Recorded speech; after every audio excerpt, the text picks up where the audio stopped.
Strategy, ঠিক কোন strategy maintain করলে তুমি এক্সামে ভালো নম্বর পেতে পারবে, এই পার্টিকুলার কোয়েশ্চেনটাই তোমাদের প্রত্যেকের মাথায় প্লে করে প্রতি মুহূর্তে, বাট অ্যান্সার সঠিকভাবে পাও না।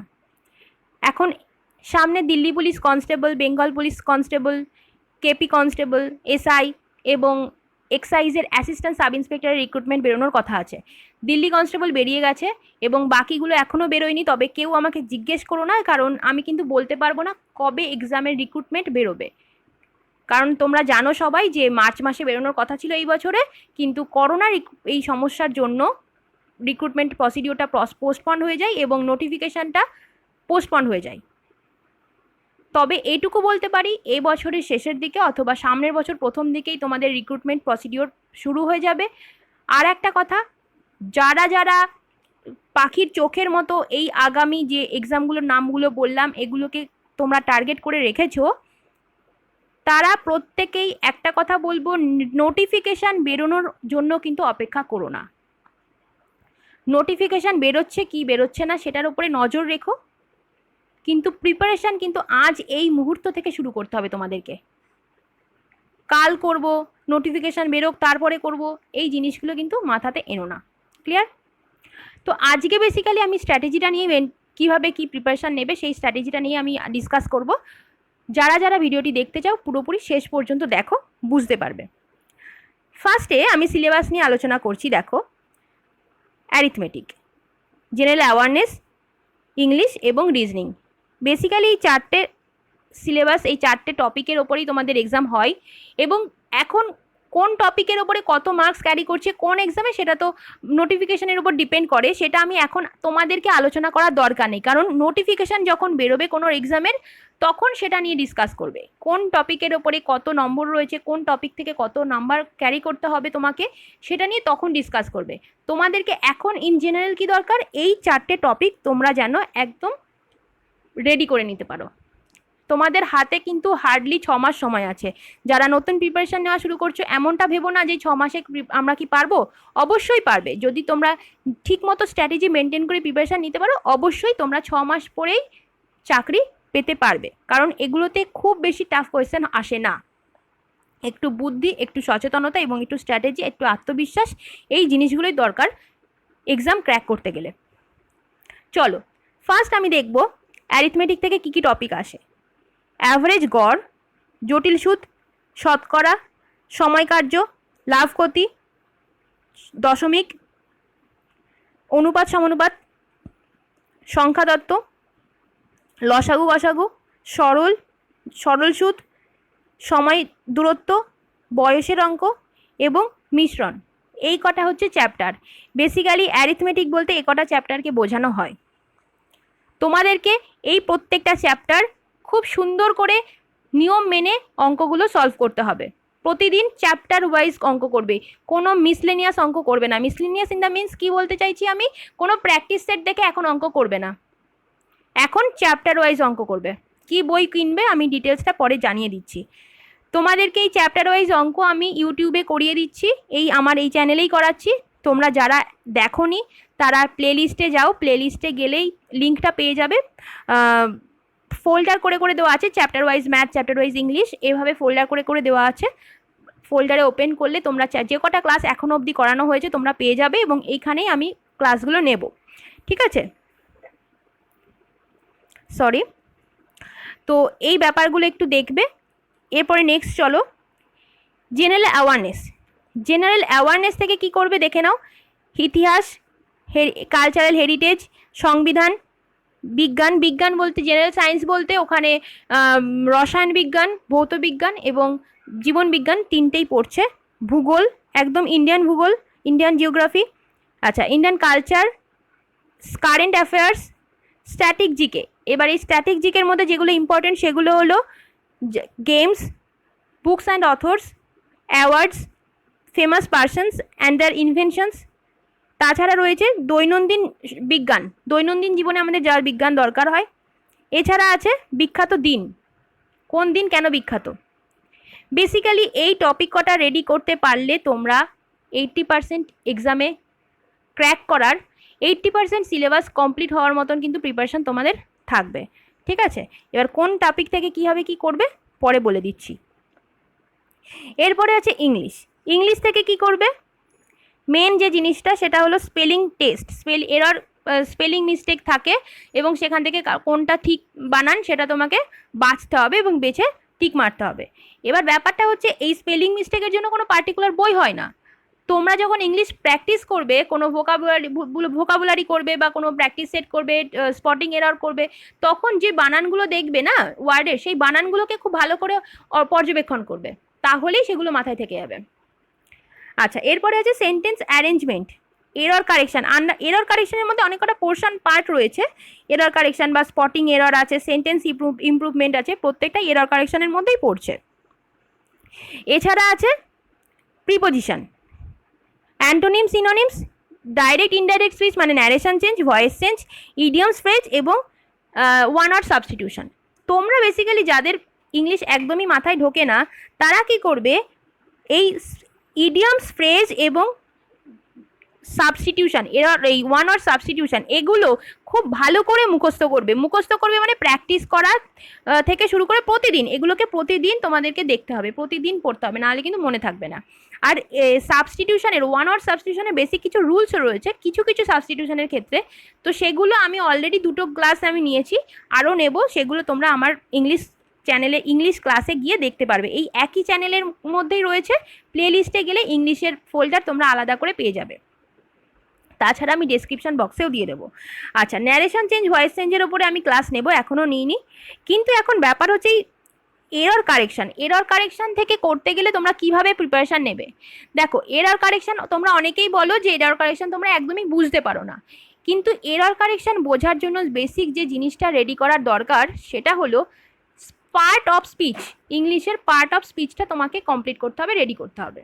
পার্ট অফ স্পিচ বলতে noun, pronoun, adverb, adjective, verb, এই 5টা টপিক তোমাকে সুন্দর করে বুঝতে হবে, তাহলেই কিন্তু এই এরর কারেকশানের ক্ষেত্রে কোনো রকম সমস্যা থাকবে না। এই টপিকগুলো যদি তোমরা ঠিক মতন করে বুঝতে পারো তাহলেই দেখবে ইংলিশে 50% বা 40 to 60% অ্যাটেন্ড করা কিন্তু কোনো ব্যাপার না। আর এই সমস্ত এক্সামে ইংলিশ খুব টাফ আসে না। সেদিক থেকে এই ইডিয়ামস ফ্রেজের থেকেও সেই সময় তোমাদের এই এরর কারেকশানটা সহজ হয়ে যাবে। আর অ্যান্টোনিম সিনোনিমের ক্ষেত্রে দেখো, একটা কথাই বলবো, অ্যান্টোনিম সিনোনিমের ক্ষেত্রে কোনো ভরসা নেই। তুমি যে কমন পাবেই তার কোনো কিন্তু গ্যারান্টি নেই। তবে এটা ঠিক, তুমি যদি 1000টা গ্রামার পড়ো তাহলে হয়তো 2টো গ্রামার দুটো ওয়ার্ড তুমি কমন পেতে পারো, বা একটা আইডিয়া পেতে পারো, একটা ধারণা পেতে পারো। সেই জন্য আমাদেরকে প্রতিদিন হিন্দু ভোকাবুলারি রেডি করতে হয়, হিন্দু ভোকাবুলারি পড়তে হয়, যাতে করে কি যতটুকুনি মাথায় রাখা যায়, যতটুকু বোঝা যায় ততটুকুই আমাদের হেল্প করতে পারে, সেই জন্যই আর কি। কিন্তু আমাদেরকে বেসিক্যালি ইংলিশে জোর দিতে হবে এই ইডিয়মস, সাবস্টিটিউশন, এরর কারেকশন এবং এই ন্যারেশন ভয়েস চেঞ্জের ক্ষেত্রে। প্রিপোজিশনের ক্ষেত্রেও গ্যারান্টি দেওয়া যায় না, কারণ প্রিপোজিশন কিন্তু অনেক ভুল হয়, অনেক রকম ভুল হয়ে যায়। 2-1টা প্রিপোজিশন খুব সহজ থাকে, সেগুলো ছাড়া বাকি প্রিপোজিশনগুলোতে অনেক মিস্টেক হয়ে যায়, অনেক মানে মিস্টেক বলতে কি নেগেটিভ হয়ে যায়। তো সেই জিনিসটার জন্য প্রিপোজিশনের উপরে আমি ভরসা দিই না কখনোই কাউকে, ঠিক আছে। চলো, এছাড়া রিজনিংয়ের ক্ষেত্রে কী কী পড়বে জানো তোমরা সবাই, বেসিক্যালি কোডিং ডিকোডিং থাকে, ব্লাড রিলেশন থাকে, অ্যালফাবেট সিরিজ থাকে, নর্মাল নাম্বার সিরিজ থাকে, নাম্বারস থাকে, মিসিং নাম্বার থাকে, পাজল থাকে, অড ফিগার আউট থাকে, এছাড়া seating arrangement, analogy, calendar, clock, syllogism খুব কম থাকে, 2-1টা থাকে খুব বেশি হলে, আর এই অ্যাসারশনটা সব এক্সামে থাকে না। তো এটা তুমি বাদ দাও, বাদ বাকি যে পোর্শনগুলো রয়েছে সেগুলো তোমাকে ভালো করে করতে হবে। ক্যালেন্ডার ক্লকের ওপরে তোমাদের অনেকের সমস্যা হয়, আমি শুনেছি অলরেডি। ক্যালেন্ডার ক্লকের ওপরেও আমি ক্লাস বুঝিয়ে দেবো, কোনো অসুবিধা নেই, ঠিক আছে। এই রিজনিংয়ের এই কটা টপিক তোমরা ভালো করে রেডি করো। এবার আসো কিভাবে কোন বই থেকে রেডি করতে হবে। যারা নতুন প্রিপারেশান শুরু করছো এবং বাংলা ইংলিশ পড়তে অসুবিধা হয়, তারা অঙ্কর জন্য এই সুবীর দাস অথবা অঙ্কর জন্য এই RS আগরওয়ালের বাংলা ভার্সানের বই দুটোর মধ্যে যে কোনো একটা কিনতে পারো। আর যাদের কাছে এই RS আগরওয়ালের ইংলিশ ভার্সানটা রয়েছে তারা বেঙ্গলি ভার্সানটা আর কেনার দরকার নেই, তারা শুধু এই সুবীর দাস কেনো, তাহলেই এনাফ, ঠিক আছে। চলো, আর একটা কথা আমি বলেছিলাম যে অঙ্কর ওপরে প্রত্যেকটা টপিক, প্রত্যেকটা সাব চ্যাপ্টারের ওপরে আমি তোমাদেরকে শর্ট ট্রিক্স বুঝিয়ে দেওয়ার চেষ্টা করেছি। প্রত্যেকটা চ্যাপ্টার ওই সাপোজ তুমি পার্সেন্টেজ করবে। পার্সেন্টেজ করবে যেদিনকে পার্সেন্টেজ শুরু করবে ভাবছো, আমার পার্ট 1টা দেখো, তারপরে পার্ট 1-এর যে সমস্ত ধরনের অঙ্ক করানো হয়েছে তুমি সুবীর দাস থেকে সেই ধরনের অঙ্কগুলো প্র্যাকটিস করো নিজে বাড়িতে। পরের দিন পার্ট 2 দেখো, পার্ট 2-র ওপরে প্র্যাকটিস করো, পার্ট 3 দেখো, পার্ট 3-র ওপরে প্র্যাকটিস করো, তারপরে একটা প্র্যাকটিস সেটে যাও। একটা প্র্যাকটিস সেট থেকে পার্সেন্টেজের উপরে যত রকমের অঙ্ক আছে তত রকমের অঙ্ক সলভ করার চেষ্টা করো। দেখবে এইভাবে যখনই চ্যাপ্টার ওয়াইজ কমপ্লিট করতে থাকবে না, তখনই দেখবে অঙ্ক একটা চ্যাপ্টারের থেকে যত রকমের প্রবলেম হয় তত রকমের সমস্ত প্রবলেম তোমরা সলভ করতে পারছো। আচ্ছা, এরপরে ইংলিশের ক্ষেত্রে এসপি বক্সি রয়েছে। এসপি বক্সি খুব ভালো বই, তবে অনেকের ইংলিশ একদম মানে এসপি বক্সিটা একদম পুরোপুরি ইংলিশের জন্য, তো সেক্ষেত্রে তোমাদের যদি খুব সমস্যা হয় তোমরা আর একটা বই রয়েছে উপকার পাবলিকেশন বলে, সেখানে বাংলায় লেখা আছে এবং বাংলা ইংলিশ দুটো ভাষাতেই লেখা আছে। উপকার পাবলিকেশন, বিবি জেন, এই বইটা কিনতে পারো। বিবি জেন এই বইটা কিনতে পারো,